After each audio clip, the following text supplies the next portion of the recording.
Gracias, una disculpa, les decía, agradecía a Adrián Gallardo, a la doctora Moreno, al doctor Mesa, a Luis Vega, me da mucho gusto que esté aquí Luis, un muy buen amigo y un gran funcionario de nuestro partido, funcionario público de gran trayectoria. Muchas gracias por estar aquí, Luis. Y a todos ustedes, muchas gracias. Sé que entre nosotros tenemos funcionarios, diputados locales, gente relacionada con la organización, de organizaciones civiles, de la sociedad, por supuesto gente que trabaja en nuestro partido. Un gran saludo a quienes están aquí, dirigentes, y de verdad estoy muy contento de poder platicar con ustedes. Me han invitado para poder platicar, como dice el título, sobre las políticas públicas del Pacto por México. Antes de entrar en específico a ese tema, creo que es importante que les pueda platicar muy brevemente dónde está la visión o la esencia de la visión del gobierno del presidente Enrique Peña Nieto, y que en gran medida, a partir de esa visión, se pudo ir construyendo tanto el Pacto por México como la visión que está detrás del Pacto por México. En la esencia de la visión de gobierno del presidente Enrique Peña Nieto hay, yo diría, tres grandes ideas rectoras.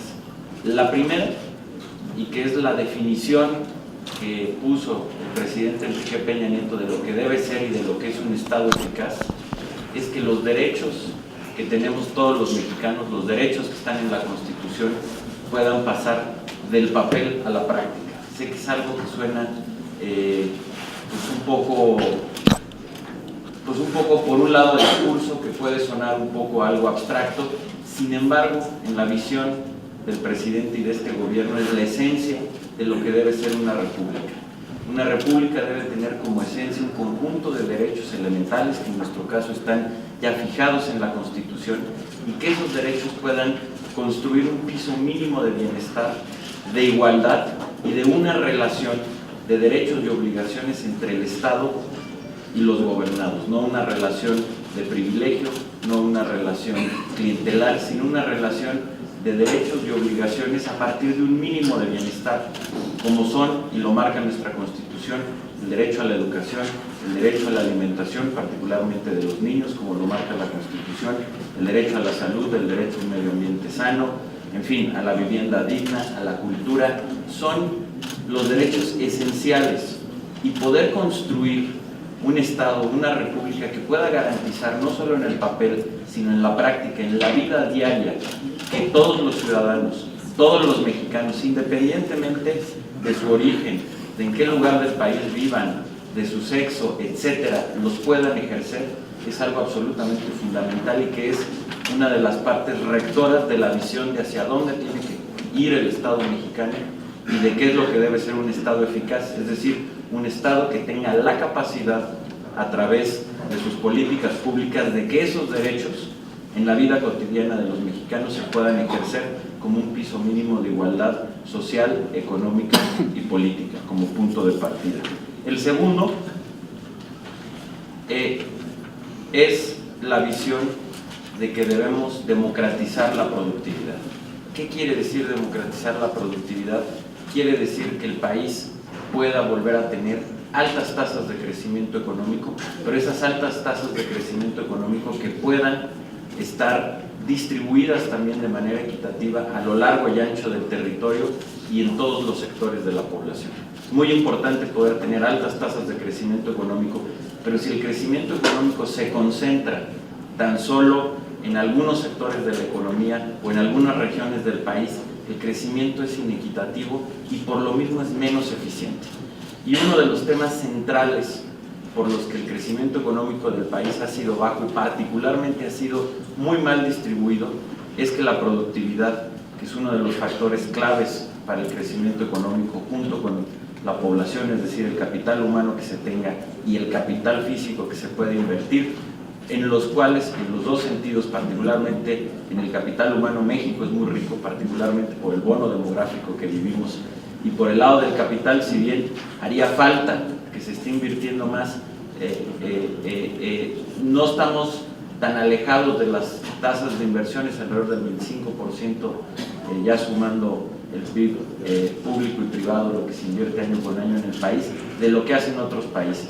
Sin embargo, el gran problema ha sido la productividad, es decir, la capacidad para que ese capital humano pueda pueda transformar procesos y productos con alto valor agregado y con riqueza. Como se puede ver en esta tabla, la productividad del país de manera permanente en los últimos 30 años ha decrecido. Y ha decrecido en gran medida porque no en todo el país se ha podido distribuir bien esa productividad. Obviamente en el país hay zonas altamente productivas, hay empresas altamente productivas que son capaces de competir a nivel global en todos lados. Sin embargo, en el efecto global, la productividad del país ha caído porque se ha distribuido mal. Entonces, la segunda esencia del proyecto del presidente Peña es que se pueda llevar el crecimiento económico a través de que pueda crecer la productividad en todo el país y en todos los sectores de la economía. Y el tercer pilar tiene que ver con volver a proyectar a México como un país con liderazgo regional y liderazgo internacional a partir de una reconstrucción del Estado al interior de México, un Estado que pueda garantizar los derechos de los que hablamos y también de un Estado que pueda tener la capacidad de fomentar el crecimiento a través de generar productividad en todo el país y en la gran mayoría de los sectores de la economía. A partir de esos tres grandes principios, el presidente ha fijado 5 grandes metas nacionales. El primero es alcanzar un México en paz, es decir, un México en donde podamos reducir la violencia y los mexicanos podamos vivir tranquilos y en paz con un sistema de seguridad y de justicia que pueda funcionar. Segundo, un México incluyente, es decir, un México en donde se pueda reducir significativamente tanto la pobreza como la desigualdad. Un México con educación de calidad para todos, parte fundamental tanto del desarrollo personal y social del país, pero sobre todo también del desarrollo económico del país. Un México próspero, es decir, un México, como lo decíamos, con crecimiento económico y un país en donde la productividad esté democratizada y finalmente, como quinto eje, que México sea un actor con responsabilidad global. ¿Qué quiere decir esto? Que México, a partir de su tamaño, a partir de su fuerza interna, pueda ejercer de manera constructiva su opinión y su liderazgo, tanto en las regiones que nos toca participar, como es América del Norte, el Caribe y América Latina, como a nivel global, y que ese diálogo y esa promoción se traduzca en traer beneficios a la población en México. A partir de esta visión, y de que es una visión que en gran medida se encontró puntos de coincidencia y compartidos con los distintos partidos políticos, particularmente con los partidos de la izquierda, o con el partido de la izquierda, el PRD, y con el partido de la derecha, el PAN, desde el centro, el gobierno del presidente y el presidente fue construyendo una alianza inédita en México, la alianza que se tradujo en el Pacto por México, un acuerdo político, económico y social con 95 acuerdos y metas precisas, justamente que permitieran una gran agenda de reformas en este sentido. Reformas que su último objetivo es construir un Estado con la fortaleza suficiente para que el Estado poco a poco vaya teniendo la capacidad de llevar los derechos que están en la Constitución a la práctica, que tengamos las instituciones económicas y sociales con los incentivos necesarios y suficientes para crecer económicamente y democratizar la productividad, y que como resultado de esa fortaleza el país se pueda proyectar con mucho mayor liderazgo al mundo. La que sigue, por favor. En función de esto, y déjenme, y aquí empezamos a aterrizar ya en lo que sería el tema central de la conferencia, las políticas públicas del Pacto por México. A partir, como les decía, de esta visión, déjenme platicarles brevemente de algunas de las principales reformas que en conjunto y vistas, dijéramos de manera holística o como un rompecabezas, una junto a la otra, irán permitiendo, desde la visión de este gobierno, la construcción de ese Estado eficaz que les hablaba con esas características.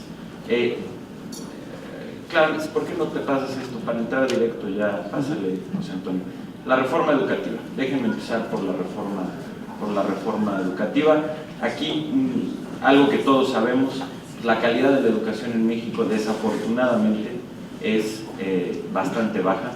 Aquí, la gráfica que están viendo aquí es los resultados de la prueba PISA comparado con otros miembros de la OCDE y algunos otros países que no pertenecen a la OCDE, como Brasil, en donde México sale un poco mejor que Brasil, pero de ahí en fuera México está por debajo de Chile, de Turquía, de Israel, de Rusia, de países que pueden tener un desarrollo económico similar y que sin embargo los resultados de la calidad de la educación no son los que se esperan. La que sigue, por favor.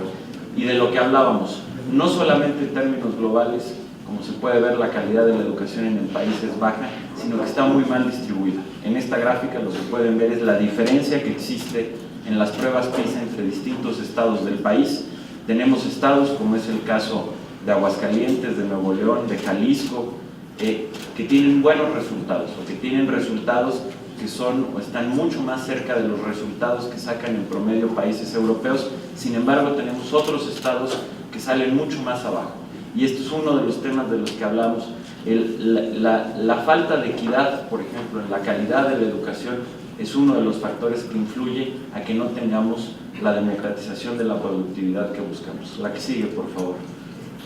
En función de esto, ¿cuál fue la visión de la reforma educativa? Primero, que necesitamos maestros mejor preparados, y para eso se requería crear las bases de un sistema profesional de carrera dentro del magisterio que permitiera que la promoción y la carrera de los maestros estuviera determinada por sus propios méritos y no por razones ajenas al mérito propio y al esfuerzo educativo. Y por eso se creó el servicio profesional docente, que da capacitación, formación y evaluación permanente a los maestros para que su carrera pueda incrementarse o pueda darse en función de los resultados que dan en el aula, de su esfuerzo personal y no de otro tipo de relaciones que se pudieran tener o de esfuerzos que no están ligados con el desempeño. Segundo, se creó el INE, que es el Instituto Nacional de Evaluación Educativa, un órgano constitucional autónomo que tendrá o que tiene ya como misión la política nacional de evaluación educativa, es decir, poner las reglas para evaluar no solamente a los alumnos, sino a todo el sistema educativo para poder ir corrigiendo y poder ir teniendo un mejor sistema educativo. Se tienen, en fin, otros instrumentos, no quisiera abundar demasiado ya que son muchas reformas, pero es muy importante la parte del censo que hizo el INEGI para construir un sistema de base y de datos único dentro del sistema educativo, que es fundamental para poder tener su gestión, y por supuesto un conjunto de políticas públicas como son las escuelas de excelencia, que es un programa para llevar recursos directo a las escuelas, recursos que la comunidad escolar, es decir, los maestros, los directores, los alumnos, en conjunto con los padres de familia, puedan determinar en qué se va a utilizar ese dinero en la necesidad primaria de la escuela, particularmente en las zonas más pobres, que es un programa fundamental para darle autonomía a la escuela y para darle mucha mayor fuerza a la comunidad escolar y por lo tanto a la vitalidad y a las necesidades de cada una de las escuelas del país, particularmente en las zonas más pobres.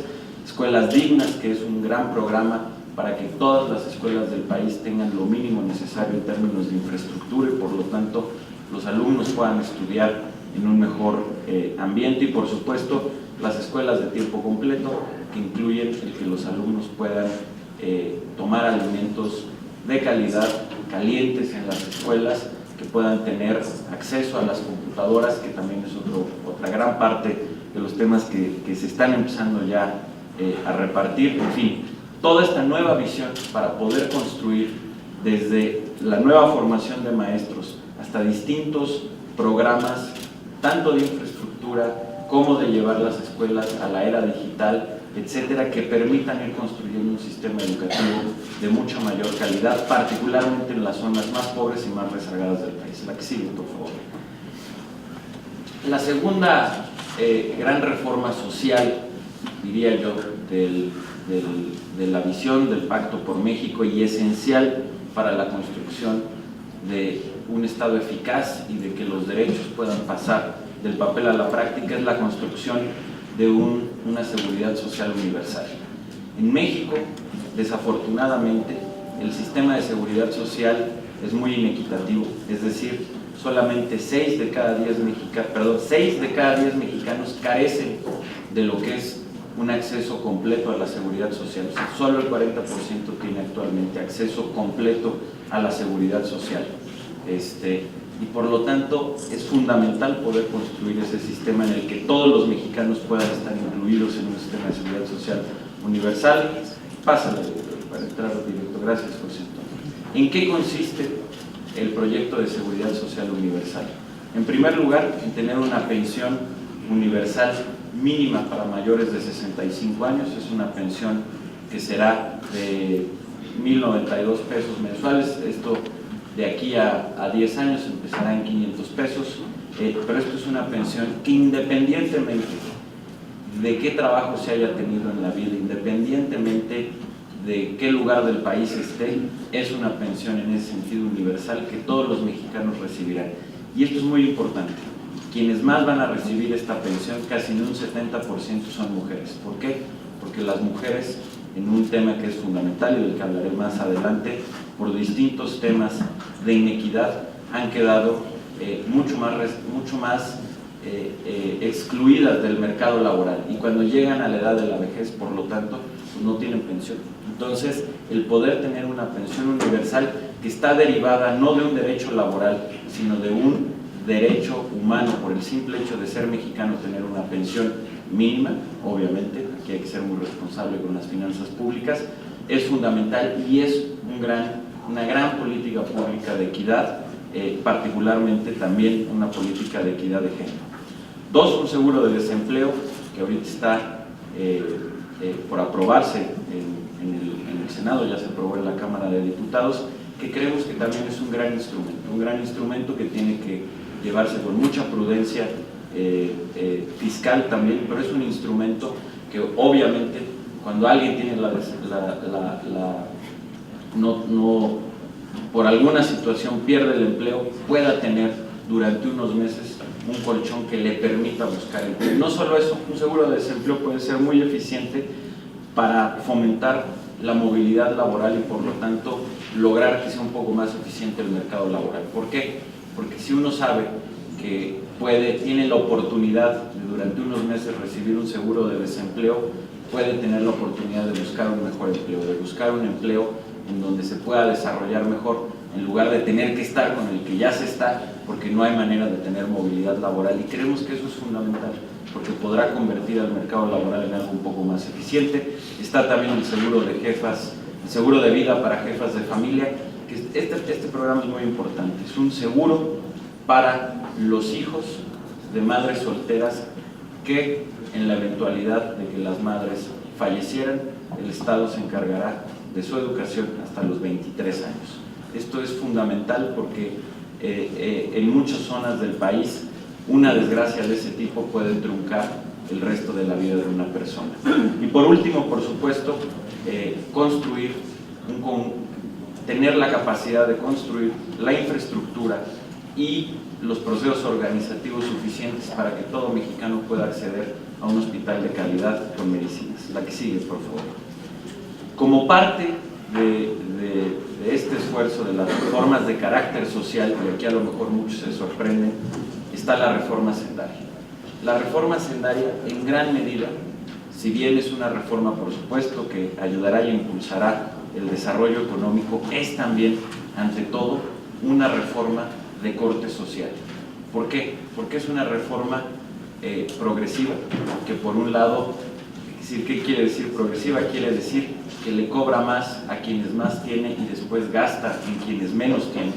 Y esta reforma hacendaria que se hizo es una de las primeras reformas hacendarias con un corte altamente progresivo en el país, y que es fundamental, aquí en la gráfica que están viendo, por 2 motivos. Primero, porque México, como todos ustedes saben, es uno de los países que actualmente menos recauda, no solo comparado con otros países de la OCDE, sino también con otros países de América Latina.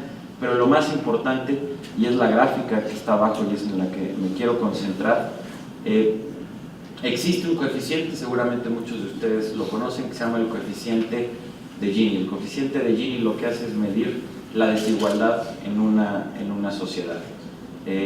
si digamos, el coeficiente puede ser digamos, del 1 al 100, si estamos en el 100 quiere decir que hay desigualdad absoluta, y si estamos en el 0 quiere decir que no hay desigualdad en esa sociedad. Y aquí el sistema fiscal es fundamental, ya que uno de los sentidos de los sistemas fiscales es que puedan tomar recursos de quienes más tienen para llevarlos a quienes menos tienen, y en esta gráfica lo que se puede ver es el coeficiente de Gini antes y después de impuestos en distintos países del mundo. Los triángulos azules es la desigualdad antes de impuestos, es decir, se mide lo que ganan las personas de una sociedad antes de que el Estado cobre impuestos y los redistribuya. Y si se ve, pues todos hay una desigualdad relativamente alta, entre el 50 y el 60.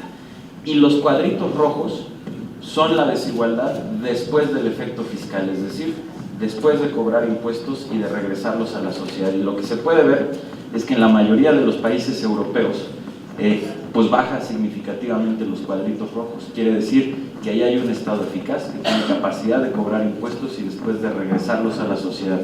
En el caso de los países de América Latina, y eso incluye a México, prácticamente no hay cambio antes y después de impuestos. Y esta reforma fiscal que se hizo justamente, como lo veremos más adelante, gracias José Antonio, tendrá este efecto. Una de las cosas centrales del efecto que tendrá esta reforma fiscal es que, como se puede ver en la siguiente gráfica, México va a reducir en 50% su coeficiente de Gini, y la desigualdad en México estará al mismo nivel de lo que existe hoy en Corea, en Chile y ya muy cerca de países de Turquía. Eso es esencial de esta reforma hacendaria. ¿Por qué? Porque esta reforma hacendaria va a permitir financiar la seguridad social, va a permitir llevar la reforma educativa y los contenidos y las políticas públicas educativas a las zonas más pobres, y permitirá, por supuesto, detonar grandes proyectos de infraestructura que ayudarán a la eficiencia económica y a la redistribución de la riqueza. La que sigue, por favor. Otro elemento fundamental, la reforma financiera. En México tenemos una banca muy bien capitalizada, pero desafortunadamente una banca que presta muy poco. Como se ve en la gráfica de acá, las cifras que están ahí es el nivel de crédito que da el sector privado en México. En México únicamente es del 28%, cuando por ejemplo en países como Honduras es del 54%, en Panamá es del 90%, en Brasil es del 68%, es decir, la banca en México tiene que prestar más. Y por eso se hizo una reforma hacendaria, una reforma financiera, que da los incentivos necesarios para que la banca pueda prestar más, pueda prestar a quienes hoy no acceden al crédito, porque ese es otro de los problemas que hoy existen en el país. El crédito está concentrado en los deciles más altos de la población y no en los que menos tienen. Y finalmente, acompañado de esas nuevas reglas que permitirán a la banca privada prestar más, se está fortaleciendo de manera muy significativa la banca de desarrollo, que era algo que en los últimos 12 años había quedado olvidado de un proyecto de nación que es absolutamente fundamental para poder hacer una política industrial inteligente y poder impulsar distintos sectores de desarrollo. La que sigue, por favor. Obviamente, la reforma energética, que es una reforma clave. La producción, a pesar de la capacidad que se tiene de producción petrolera en el país, esta ha venido descendiendo en los últimos años. En 2004 México producía 3.4 millones de barriles diarios, hoy estamos produciendo nada más 2.5 millones de barriles, teniendo un gran potencial. La reforma energética, manteniendo la propiedad de los recursos petroleros y de gas en manos del Estado y del país, y por supuesto conservando a Pemex y a CFE como empresas públicas, abre los mercados para que puedan venir a acompañar este esfuerzo las empresas privadas, que permitirá detonar inversiones gigantescas que nos permitirán recuperar no solo la producción petrolera, que es muy importante, sino algo que va a cambiar el contexto y el mapa tanto energético como económico del país, que va a ser poder explotar el gas. Actualmente el gas en la región de América del Norte, por la capacidad que ha tenido Estados Unidos de explotar el gas shale, se encuentra a precios de entre $3.50 y $4. ¿Qué significa eso? Que que se puede producir energía de manera muy barata. Prácticamente hoy en día se puede producir al 100% energía eléctrica a través del gas, y si se puede hacer con precios tan bajos, se le da una gran competitividad a la economía. ¿Por qué? Porque además los precios del gas en Europa, por ejemplo, están a $15, en Asia están a $17, y eso es una ventaja competitiva absolutamente esencial para América del Norte, y que hoy disfruta Estados Unidos y que México no disfruta. Con esta reforma energética que se podrá explotar el gas, México es el quinto país con mayores reservas de gas, podremos incorporarnos al mercado eficiente de energía de América del Norte, en la que podremos estar produciendo energía eléctrica mucho más barata en beneficio de las familias y sobre todo de las empresas del país. La reforma contiene otros temas que son de gran importancia, como el Fondo Mexicano del Petróleo para la Estabilización y el Desarrollo, que nos permitirá por primera vez una administración racional de los recursos que se obtengan del petróleo y del gas. Es decir, después de que la nación tome los recursos que se derivan de la reforma energética y que se lleven los recursos que se requieren para el gasto público, el resto, lo que pueda sobrar a partir del incremento en la producción que se tendrá, se irá a un fondo que irá creciendo y que le permitirá al país poderlo gastar en temas estratégicos para el desarrollo del país más adelante, como lo han hecho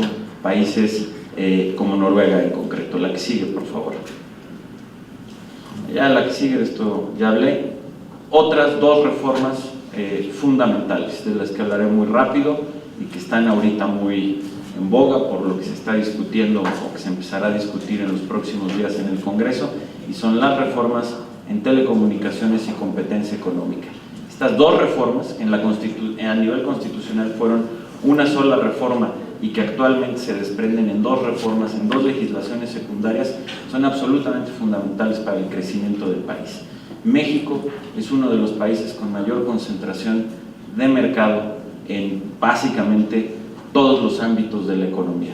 Aquí hay un índice, el Herfindahl-Hirschman, en donde México pues aparece con uno de los más altos niveles de concentración económica, particularmente en el sector telecomunicaciones, pero no solo en ese, básicamente en todos los grandes rubros de la economía del país hay una gran concentración, generando que haya precios más altos de los que debería haber, generando productos de menor calidad y generando un alto impacto, particularmente entre los mexicanos de menores ingresos. Distintos estudios han calculado que alrededor del 42% del ingreso de las personas más pobres de este país se van de manera indebida por la falta de competencia en distintos mercados clave. Es decir, la gente más pobre de este país está gastando 42% más de lo que podría estar gastando si hubiera competencia económica en distintos mercados, como son la telefonía, como son el de los alimentos, en fin, una gran cantidad de mercados transversales. Estas dos reformas precisamente lo que hacen es entrar de manera muy fuerte a regular estos mercados para que pueda haber competencia. Y lo que se va a empezar a ver en el país una vez que pasen y se puedan implementar estas reformas es que en los grandes sectores económicos del país habrá una altísima competencia o iniciará una altísima competencia que dará un gran beneficio particularmente a los mexicanos más pobres. Y en esto simplemente quiero decirles que la visión que se tiene de las reformas tanto de telecomunicaciones como de competencia económica sí son por supuesto de eficiencia económica, pero sobre todo son de una política social.